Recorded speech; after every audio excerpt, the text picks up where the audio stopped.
Ooh,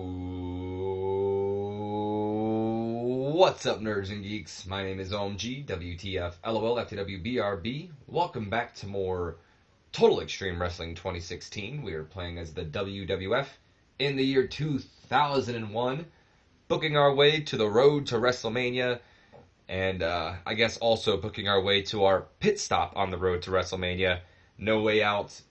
We've got our first, Thursday Night Nitro, not Monday Night Nitro, after the Royal Rumble. This is kind of probably going to be the more interesting of the two between Nitro and Raw.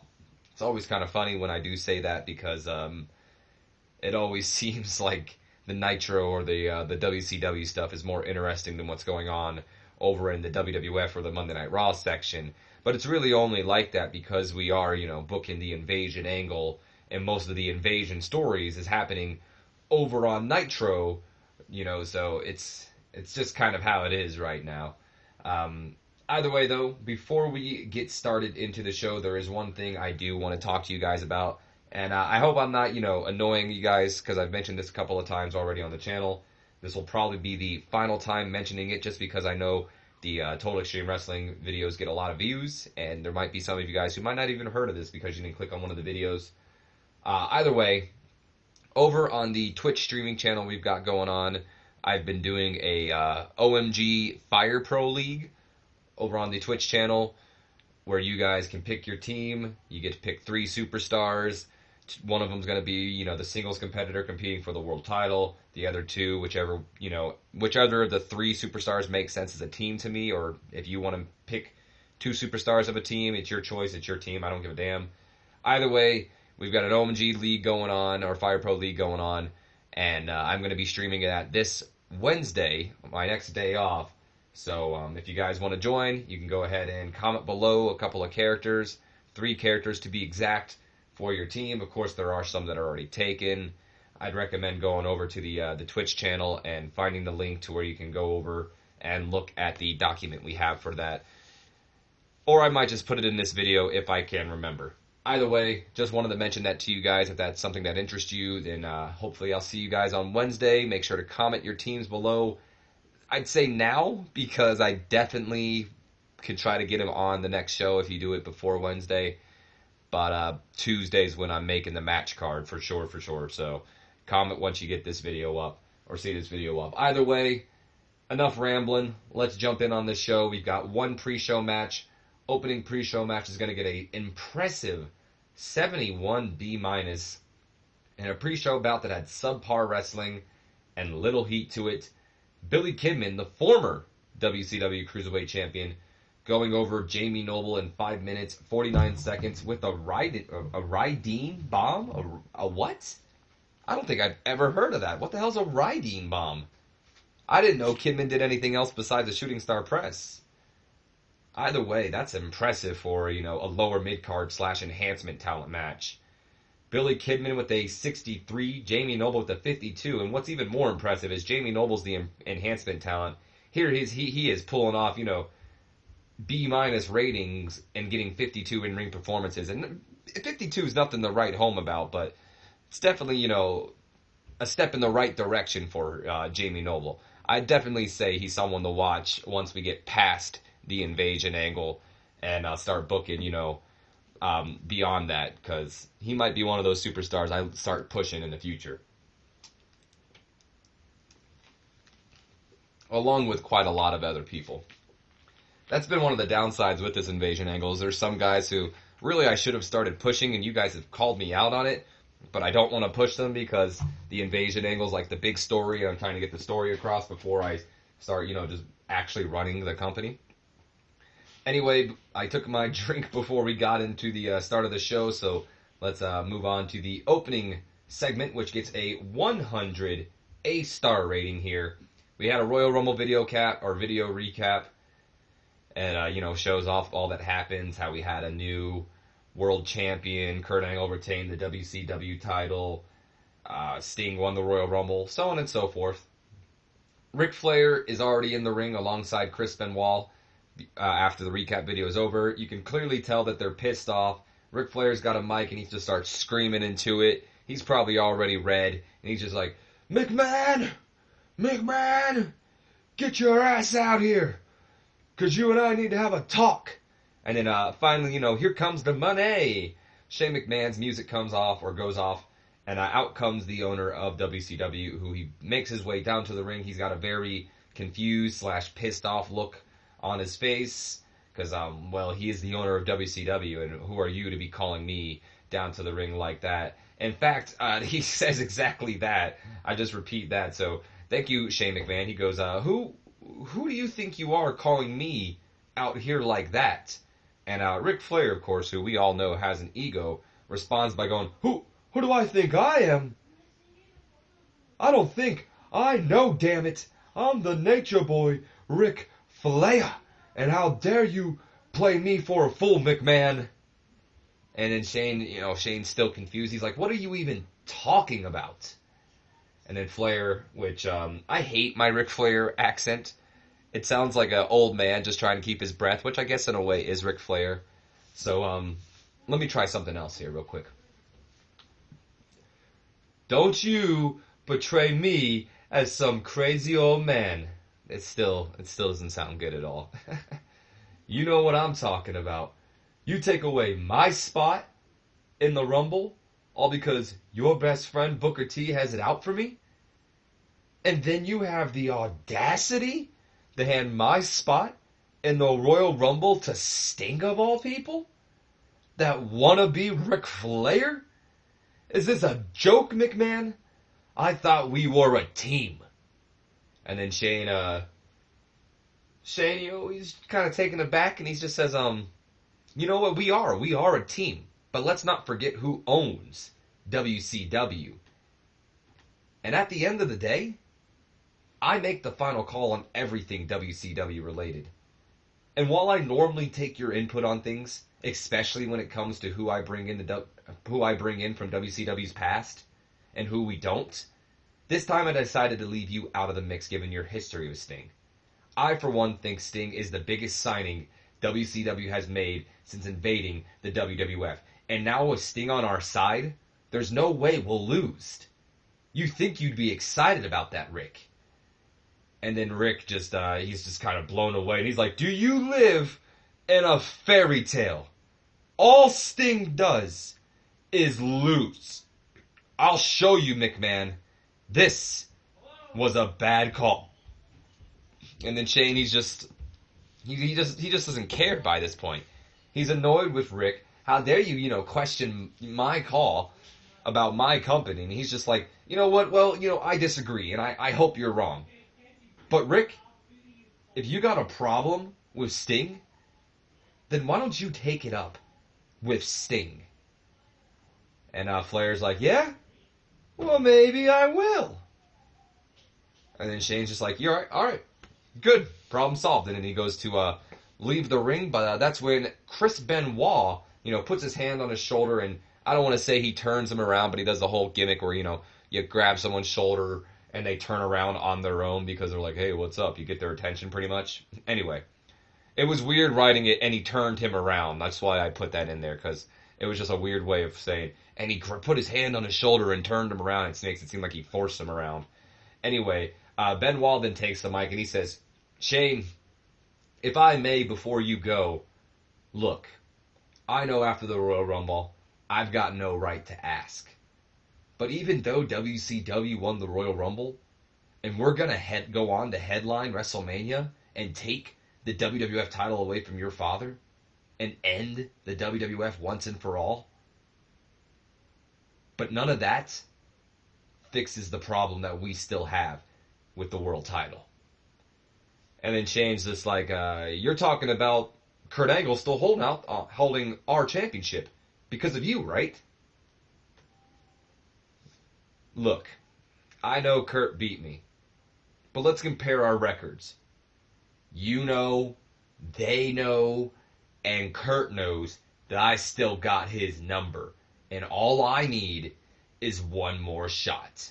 And that's when we hear, can you dig it, sucker? And out comes Booker T, who's hurt enough, and he's just like, tell me I didn't just hear that. Man, you gotta be kidding me. After all that trash you was talking, you come out here just dazed after letting us all down and ask for another shot?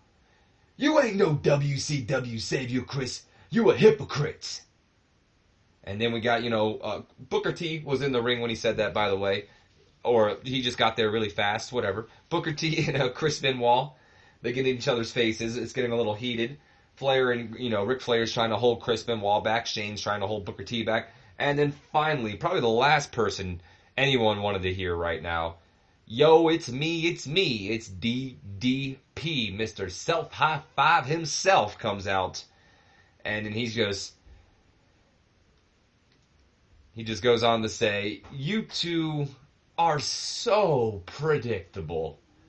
How did I know that Benoit was going to ask for yet another title shot? And then there's you, Book, slapping Benoit on the hand for the same thing you're about to do.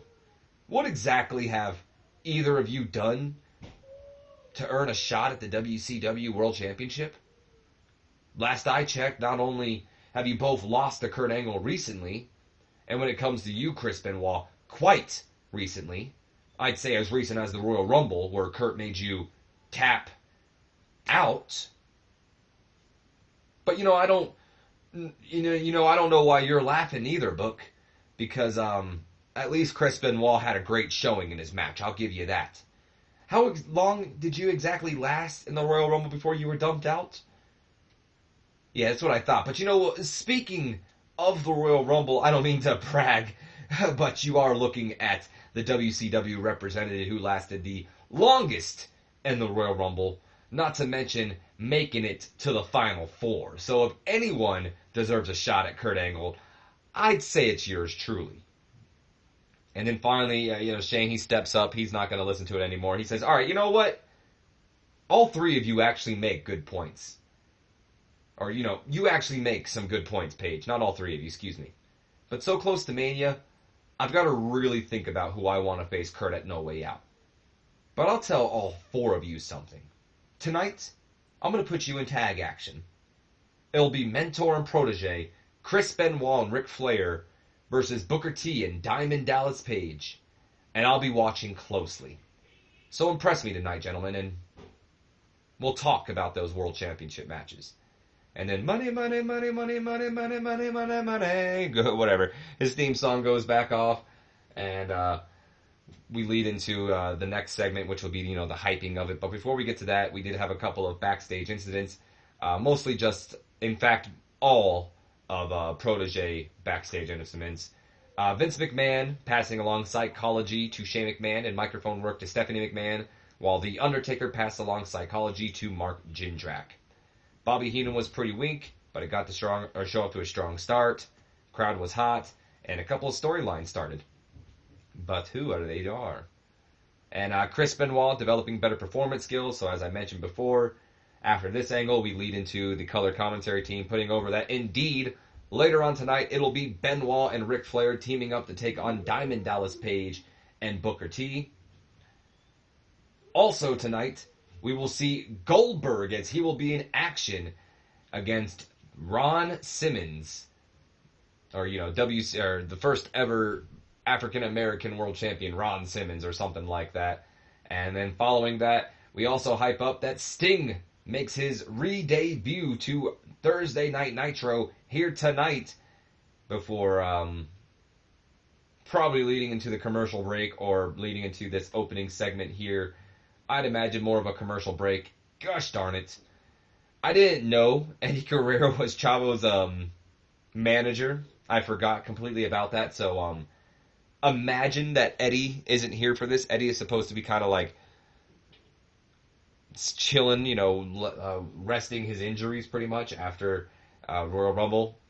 So like I said, pretend Eddie isn't here. Either way, we're back from our commercial break.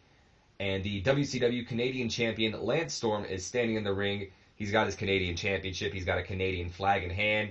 And he's also got the mic in hand as well. And he goes on to say, if I can have everyone's attention, I've got something that I'd like to share. After my successful title defense over Eddie Guerrero at the Royal Rumble this past Sunday, it's become clear to me that there just aren't enough worthy challengers to my championship. And to be quite honest, there never was. I mean, guys like the Hardy Boys, ECW fools like Tommy Dreamer, and even Eddie Guerrero. You know, I've heard that the Guerrero name means warrior. But after this Sunday, I'm afraid it has a new meaning. And that's loser. And that's when Chavo Guerrero's music goes off, as he takes exception to what Lance Storm is saying, because he's got a very serious look on his face. And he says, "You're going to shut your mouth, Storm, or I'm going to shut it for you." Oh, did I strike a nerve in the young little nephew's heart? Last night, you beat my Uncle Eddie. I won't deny that. But I won't sit in the back while you stand out here and disrespect the Guerrero name. And we actually got to pull up the notepad for a Chavo Guerrero promo. As he goes on, Lance Storm then goes on to say, "Yeah, you're damn right I beat your uncle. Just like I beat any of the Guerreros, especially you." And then Chavo's just like, "Yeah, well, then prove it." "I'm sorry, what?" "Put up your title for grabs again, up against me. Prove that you're better than me." And then Storm's just like, "I don't have anything to prove to you, of all people." And now Chavo, he sees his opening, and he takes advantage of it, because he goes on to say, "You know, that's a nice excuse, but I think I figured out the real reason why you pick and choose your opponents. Because you wouldn't want to face the embarrassment of losing to someone like me."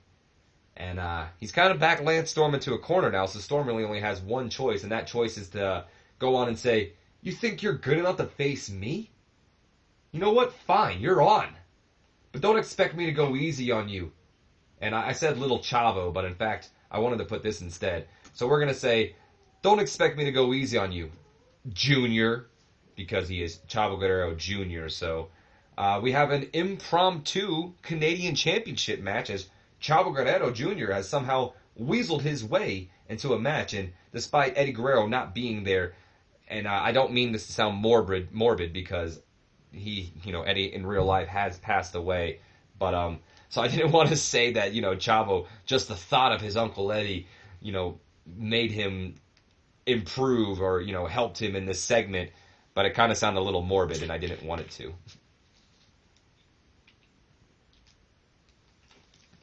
So let's go off on a tangent, making it sound a little morbid. That way, you guys understand where I'm coming from, right? Because none of you guys would have thought it was morbid if I didn't even say anything. All right, we're on a point that's a little moot here. I'm getting off topic. Quality lifted the segment. Color commentary got boost. Angle got hotter. Wow, that's kind of impressive.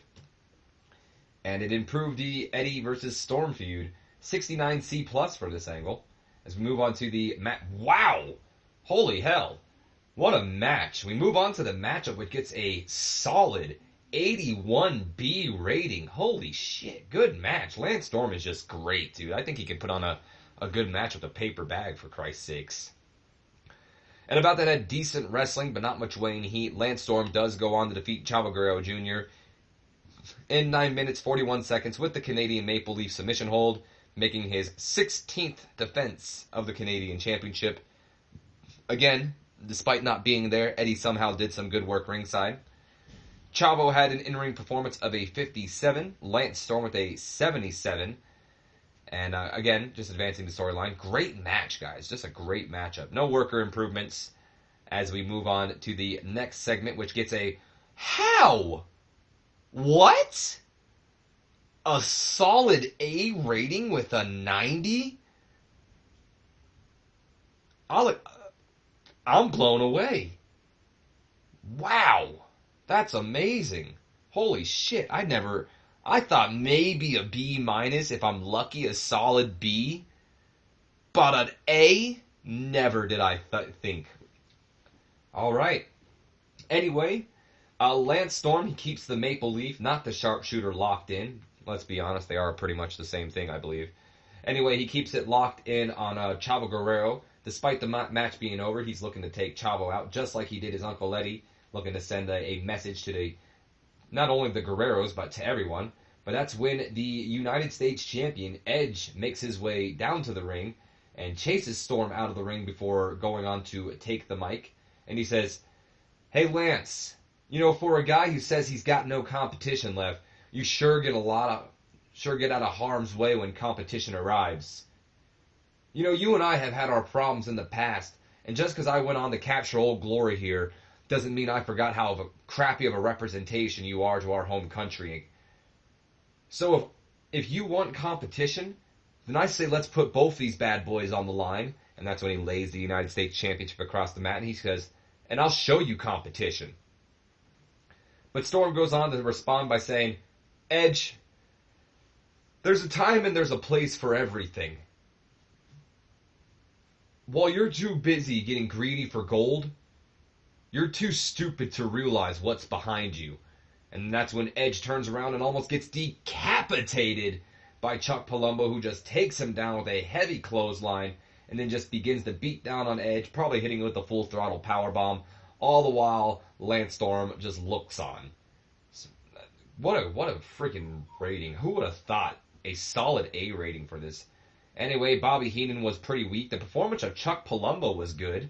Gained some heat to the Edge and Palumbo feud. And Storm and Eddie's feud moved on. Chavo Guerrero is learning to show more charisma, as is Chuck Palumbo. Good on both of them. We jump into our next segment here, which goes to a 70C+. We're backstage. We're in a dark room. The flock is crowded around Raven as Raven begins to speak. And one of you guys commented that I should do my Raven promos a little slower to sound a little more like him. So this is going to be me trying to do that. So wish me luck here, guys. So Raven begins to speak, and he says, "Canyon, Hugh, you know, congratulations are in order. You two worked so hard to get to where you are. From a one-sided friendship to now being the WCW Tag Team Champions. You know, it's just a shame that your rise is going to have a quick fall. Because the flock is quickly taking over. And one by one by one, we have proven it by taking the one thing you all crave. The one thing you all desire. I've know you've seen the shine of the light, the gleam of the gold. It's gotten brighter in here. And it's about to get brighter. Tonight, you two star-crossed lovers meet your poison in the form of Perry Saturn and the Boss Man. I'd wish you two luck, but then I'd only be lying. And I may be many things, but a liar I am not. Quote Raven, nevermore. And then I'd imagine the screen probably fades to back as we go into our commercial break. Daphne not only getting better at her gimmick, but apparently performed poorly in this segment. Thanks a lot, Daphne. Raven looked good, though. Daphne's improving in acting. So she is getting better at her gimmick and is getting better at acting, but she still performed poorly. But at least she's, taking advantage of every moment she's on the screen. Either way, that was a lot of fun cutting that promo that way. I think I am going to try that more often. Let me know what you guys think down below as we move on to our next segment here. 75 B- as we're back from commercial break. I'd imagine Perry Saturn and Bossman have already made their way down to the ring. This is just a random freestyle segment. It's Canyon and Hugh Morris' first, entrance as the tag team champions, just kind of like, and making their way to the ring, the new, it's just kind of a big deal. I don't know why. I figured it'd be fun to put it on there because it's their first time as tag team champions, and it's kind of a story that we built up, so it feels like one of those feel-good moments, pretty much, is what I'm trying to get with. We jump into the tag team championship matchup here, which gets a 79 solid B rating here. In a decent matchup, Canyon and Hugh Morris go on to defeat the Flock in 10 minutes, 29 seconds when Canyon defeats Perry Saturn with the flatliner after an interference from Jeff Hardy, who also we also saw a little bit of interference from Rob Van Dam attacking Bossman. So if you guys watched Monday Night Raw, remember Matt Hardy along with Jeff and Rob Van Dam joined Alliance, or joined together and put their differences aside to work together to take out the Flock. And I guess here's our first look at it as Jeff and RVD coming out and costing the Big Boss Man and Perry Saturn in this matchup, allowing Kanyon and Hugh Morris to make their first defense of the Tag Team Championships. Kanyon was head and shoulders above everybody else in this matchup. Of course, Boss Man and Perry Saturn have great chemistry. We know that already. Saturn had an in-ring performance of a 67. Boss Man with a 61. Hugh Morris with an impressive 73. And Kanyon with an impressive 84. Gained some heat to the Flock versus Team Extreme storyline as well. Boss Man is improving in Rumble and in technical skills, and Perry Saturn as well is improving in technical. As we jump into the next segment here, which gets an 84 B+, while Jeff, RVD, and the Flock all brawl to the back. Lord Steven Regal's music hits, and out comes the WCW Commissioner alongside the former WCW Tag Team Champions, Power Plant. And Regal takes the mic and he says, "Oh, don't worry, gentlemen. We're not here for a fight. In fact, I'm sure you've heard it from everyone by now, but congratulations. You boys did exactly what you said you were going to do. Now let me tell you what I'm going to do. I'm sure you two are all well aware that the former champions rematch clause. Well, as you can tell, I'm sure that Mark Jindrak and Sean Stasiak are not very happy men right now. In fact, it took everything in my power to talk them into waiting until No Way Out to cash in their rematch. But of course, with a condition. That condition was to make your tag team match at No Way Out be a no disqualification match. So since I am the commissioner, I can do that sort of thing. And I can do that sort of thing. I went ahead and booked it. So gentlemen, we will see you at No Way Out. And until then, good luck to you." And we got the team, they leave as we get our first match officially booked in for No Way Out. It'll be a no DQ / Aussie Rules match, because pretty much the same thing. And we will see Kanyon and Hugh Morris make their first title defense against Power Plant, the former champions. Where the hell is Kanyon and Hugh Morris? There they are. They're both upper mid-carders. Power Plant are both mid-carders. Interesting. No DQ for WCW. Whatever. That'll probably be too much. WCW Tag Team Titles. Power Plant versus Kanyon and Hugh Morris. And Morris and Kanyon are the champs. Boom! There we go. We move into our next segment of the night, which gets a 79 solid B rating here. Mean Gene Okerlund is backstage with Ron Simmons, the man who will be facing Goldberg later tonight. And Mean Gene, he goes on to pretty much repeat exactly what I just told you guys. All right, fans, Mean Gene here, and in just a few moments, Goldberg will be in action, and joining me now is the man who will be facing him, Ron Simmons. Ron, I've got to ask, what are your thoughts going into this match? Obviously, Goldberg is going to be a very angry man after what took place during the Royal Rumble. So what is your game plan, Mr. Simmons? And Ron Simmons is a little taken aback by Mean Gene, and he says, "All right, first things first, Mean Gene, you introduce me as the former and first ever African-American world champion. And not just another opponent to Goldberg. I'm not just the next meal, Mean Gene. I'm the damn guy you don't want to get in a fight with at the bar or in the ring.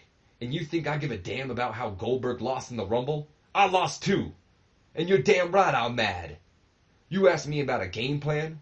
My game plan is to take all this anger and frustration out on Goldberg. That's my game plan, Mean Gene. Now move out of my way." And Ron Simmons, kind of shoulder checks Mean Gene on his way out, while Mean Gene's like, "Oh, good Lord." And he's like, "Well, we see a very game Ron Simmons, not to be taken lightly here. Back to you guys," or something like that. "We'll see you guys after commercial break," typical thing like that. Bobby Heenan was pretty weak. Mean Gene looked lost out there. But we jump into our matchup. Back from commercial break. I don't know. Probably back from commercial break. Should have done the entrance, but I forgot about the entrance. Either way, solid 81B rating here, and about that had great wrestling and good heat to it.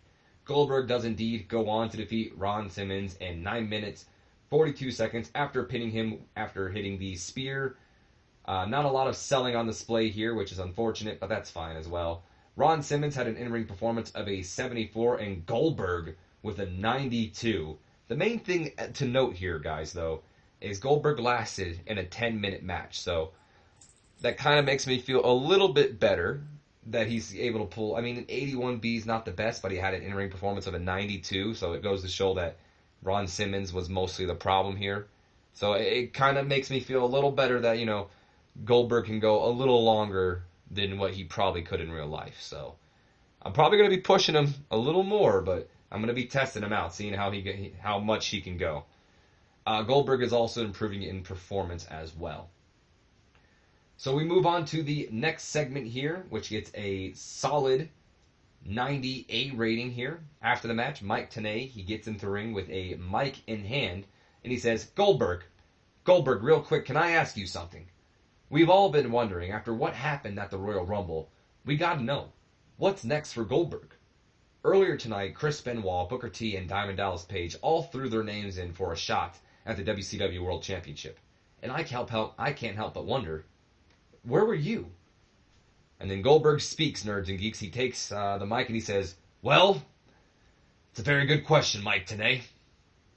Well, normally the WCW World Championship would be all that's on my mind. After what happened at the Royal Rumble and how I was eliminated, there's really only one thing on my mind. Or should I say, one person. But before he can continue on what he's saying, that's when the Giants music goes off, and out he comes with a mic in hand as well. And he's just like, typical Goldberg. Always got to have some sort of vendetta, because every time you're exposed, it's only because you were screwed, right? You're mad that I'm the reason you got eliminated. You're mad that you took your eye off the prize and got yourself dumped over the top rope. And don't make up some dumb excuse. Hold on. Got to pull up our handy-dandy notepad here. Don't make up some dumb excuse like Austin wasn't in the Rumble. It doesn't matter. You got no one to blame but yourself. So Mike Tenay, you want to know what's next for Goldberg? I'll tell you. It's called a dark match, kid. Get used to warming the crowd up. And then Goldberg, he goes on to take the mic once again, and he says, you're not exactly the guy I was looking for, but since you like to run your fat mouth, how's about you run your fat ass down to this ring, and let's see if you can back up all that trash you're talking. And then Giant responds by saying, oh, I've got no problem kicking your ass if that's what you want. But I want you at 100%. You were just in the ring with a former WCW World Champion. You were in the ring with Ron Simmons. That's not something to be taken lightly. So how's about next week, you let me throw you around next? And then Goldberg is just on. He just picks up the mic. He looks at the Giant as he leans over the ropes, and he says with a smile on his face, you're on. And tosses the mic behind him. Mike Tenay probably catches it or drops it. Who knows? Maybe he butterfingers it. And I'd imagine the camera pans back over to Dusty and Bobby Heenan, who are just like, well, next week, you just heard it. Goldberg and the Giant, one-on-one in action. Is the ring even going to be able to hold it up? You know, stuff like that. Mike Tenay joins them, so on and so forth, as they hype up next week's match. I'm not going to... Well, let's go ahead and do pre-booking. We'll do it. Next week, it is official. It'll be the Giant versus Goldberg.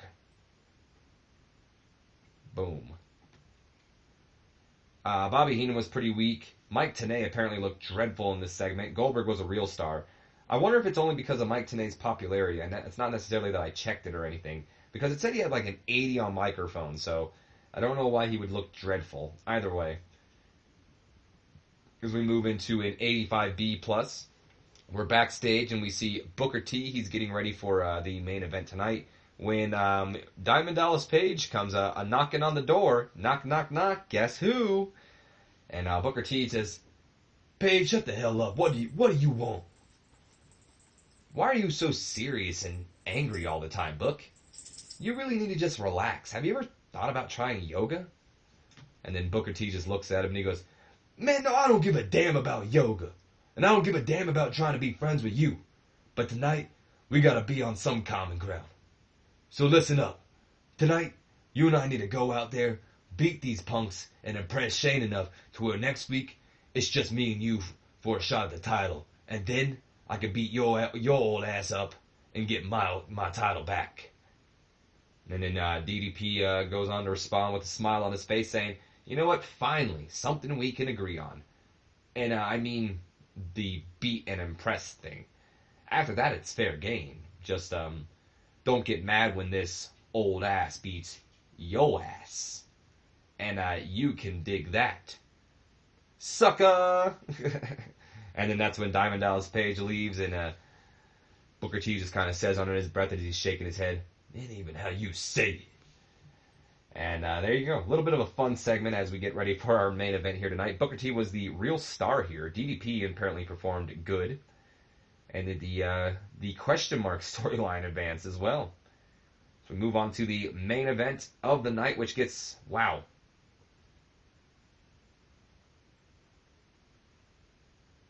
Not gonna lie, that's a bit disappointing.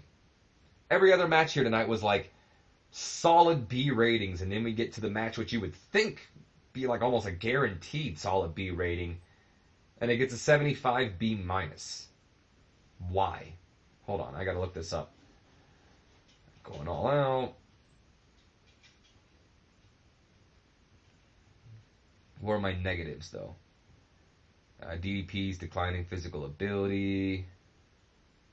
Odd face heel combo. Apparently it was a short match length. Alright, whatever. Anyway, exceptional matchup here. Chris Benoit and Ric Flair go on to defeat Booker T and Diamond Dallas Page in 12 minutes, 35 seconds after Chris Benoit pins DDP with a handful of tights. Just rolls them up. Gets a good handful. 1, 2, 3 later. Benoit and Ric Flair are the winners. And I'd imagine Booker T kind of like pushing DDP like, the hell is your problem, man? You had one job, something like that. Either way, DDP with an in-ring performance of an 85, the weakest of the match, but that's to be expected. He is declining because of his age, so that's fine. Anyway, Booker T with an in-ring performance of a 93, Ric Flair with a 94, and Chris Benoit with a 95. Interesting how they just went 95, 94, and 93. Lost some heat to the question mark feud here. Booker T is improving in performance, Ric Flair is improving in Rumble, and I'd imagine we go to a commercial break while everyone hypes up that Sting's coming up next pretty much. Come back from a commercial break, and the Stinger makes his debut as we jump into it when he gets a 100 A-star rating. Hell yeah. Back from commercial, the lights go off, nerds and geeks. Stinger's music begins to go off, and a spotlight, single spotlight, shines right on the entryway to reveal the winner of the 2002 Royal Rumble, Sting, who makes his way down to the ring, and once in the ring, he goes to take the mic. The crowd, they're of course, chanting way too loud, not even really letting him chant, talk. They're just like, Sting, Sting, Sting, Sting, one of those. And then finally, Sting's able to get a couple, or, take the mic and get some words in finally, and he goes, woo! Does the whole woo thing. That would have been a much better woo if I would have took a drink beforehand, but my throat was very dry doing that woo. Let's try it again. Hold on. You guys might have heard my cat. He just already did a woo. All right. Now let's try it. So Sting, he takes the mic and he goes, woo! So that was a pretty bad woo still, but anyway. You didn't miss me or anything, did you? In all seriousness, though, thank you. Thank you all for that heart-warm welcome. And can I just say that it feels damn good to be back on WCW Nitro. Granted, it's a new night, but hey, a new night is better than no nights, am I right? Alright, that's enough of the fun and games for now. It's time to get serious. I'm sure you've all heard it by now, but last night I shocked the world and won the Royal Rumble. And I picked up my ticket to WrestleMania. And then, of course, he points his baseball bat at the WrestleMania sign. And then he goes on to continue to say, but before we can get to WrestleMania, we've got to go to No Way Out. Which brings me to my big news of the night. Before Sting can get his big news of the night, woo! Lots of woos here. Ric Flair's music goes off, and out comes the Nature Boy alongside Chris Benoit. If you remember in the opening segment, Flair made it clear that he is not happy that Sting is here right now or took his Rumble spot. And Rick comes out and he says, hold it right there, Sting. We got to bring up the handy-dandy notepad for the last time tonight, and he says, you shut your mouth before you go on any further. You come down here and pander to these people like you've earned that shot at Mania, when you and I both know that if it wasn't for Booker T's hissy fit a few weeks back, your Rumble spot would have been mine, and I'd be headlining WrestleMania while you remained on the unemployment line. And believe it or not, nerds and geeks, we've got to go into the other handy-pandy notepad here because, we ran out of space in the original one. So Sting then takes the mic and he says, well, it's nice to see you two again, Rick. You know, and although you do seem to be a tad bit mad, you know, I'd be mad too if it was my own stupidity that left me out of the Rumble. But let's not make no mistake about it, Rick. Your Rumble spot was not given to me. So if that's what you're mad about, then go round up the rest of the WCW locker room and find out who got their number last. Shane and I have been talking about a return since back in December. And respectfully enough, Shane let me spend the holidays and the rest of the year with my family before my debut. But mark my words, my return to WCW was imminent. And that is the real reason I think you're mad. Not that I took your spot in the Rumble, but that I'm back in WCW in general. And Ric Flair then goes on to agree with Sting, and he says, you're right, Sting. I don't want you here. We don't need you, and we never will. And you know damn well that if you were to step in the ring with me, I'd expose you for the fraud that you are. And Sting just says, then do it.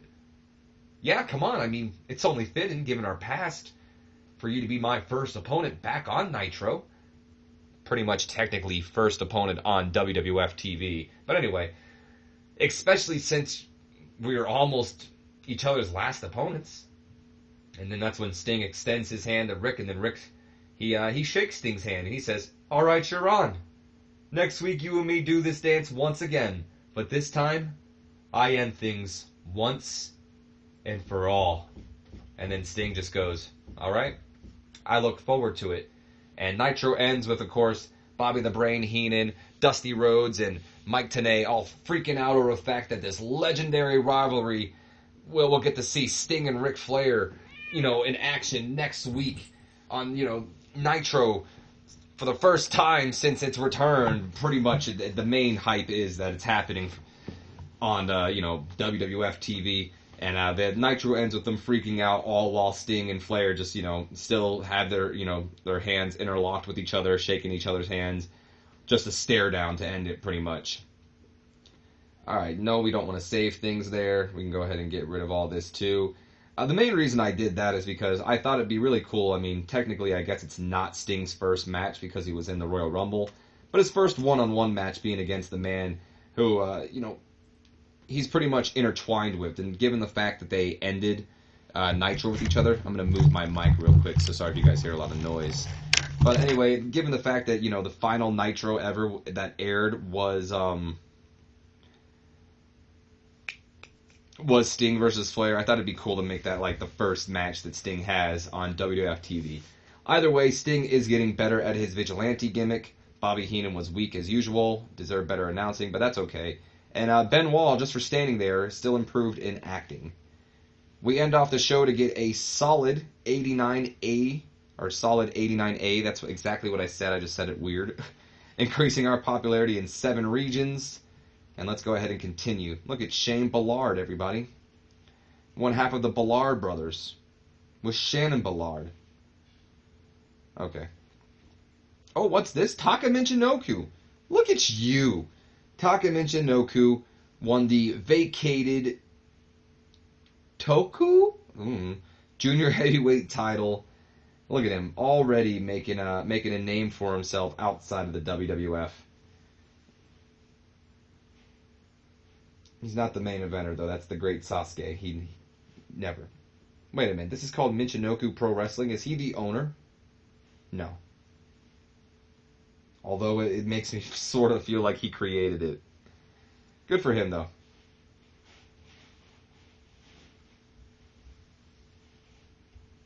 Yoshihiro Takayama. Takeshi Rikio on the rise. Sid Vicious raring to go. No one's hired Sid Vicious, really? Well, he's out with a broken leg. The hell? Dude, 6 months without working a show is said to be frustrating, Sid Vicious, who is reportedly absolutely desperate to get back into the mix. Dude, you're out injured. No one's gonna hire you. You're out for 2 more years, dude. Your career's pretty much over. Like, what do you think is gonna happen? Okay. Either way, though, nerds and geeks, that's going to be the end of this episode. I hope you guys have enjoyed. If you have, do me a favor, leave me a comment. Oh, look, Crash Holly's back. Leave me a like, and make sure you subscribe if you haven't already. Don't forget to share this video with your friends, your Facebook, your Twitters, and all the social media accounts out there. And as always, my name has been OMG, WTF, LOL, FTW, BRB, and I will see you, nerds and geeks, for everyone's favorite show, Sunday Night Heat. But for those of you who still have not seen what the greatness of Sunday Night Heat is, I will see you for Monday Night Raw, and hopefully maybe this Wednesday for that Fire Pro League. Either way, I will see you all next time. Have a great day.